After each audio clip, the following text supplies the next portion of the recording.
Larry Nassar case, victims confront repulsive predator-related topics. Media playback is unsupported on your device. A former babysitter who was abused by ex-Team USA gymnastics sports Dr. Larry Nassar has told him in court, "You are a repulsive liar." Kyle Stevens was the first of nearly 100 women to testify against the 54-year-old this week as he is sentenced.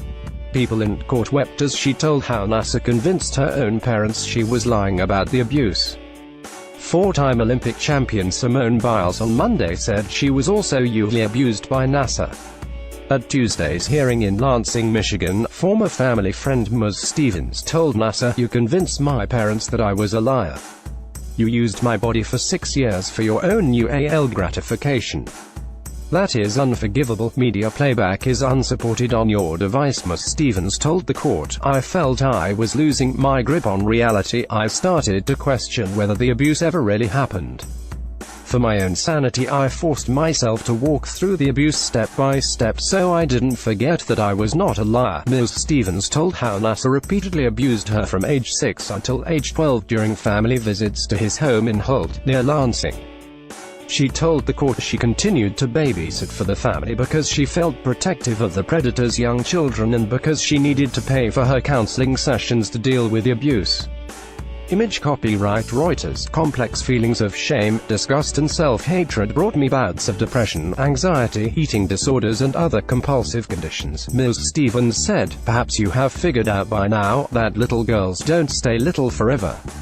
They grow into strong women that return to destroy your world." Judge Rosemary Aquilina is expected to hand down a sentence on Friday.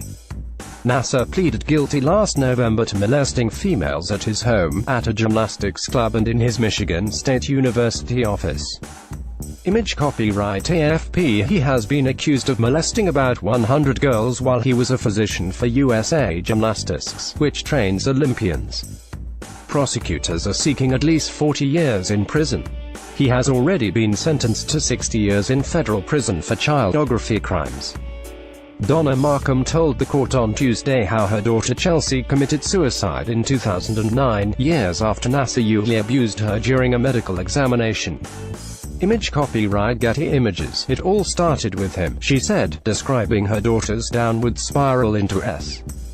Jessica Thomas Howe, 17, told the court how Nassar abused her between the ages of 9 and 14 years old. She told how he molested her in 2012 when she was 12 years old after she went to be treated for a stress fracture on her ankle. Ms. Thomas Howe said Nassar had preyed on her after telling her father that he could wait outside in the waiting room. "Now I get flashbacks when I see male hands and it makes me feel scared and threatened," she said. Media playback is unsupported on your device. Ms. Thomas Howe told Nassar, "What you did to me was so twisted. You manipulated me and my entire family. How dare you?" As she finished speaking, Judge Aquilina praised her bravery. "You talk about being broken. Well, he's going to break while you're healing," she said just steps away from where Nassar sat with his head in his hands, "more broken than he was as he committed these crimes against all of you," the judge continued, "because only a broken person would do such a vile thing."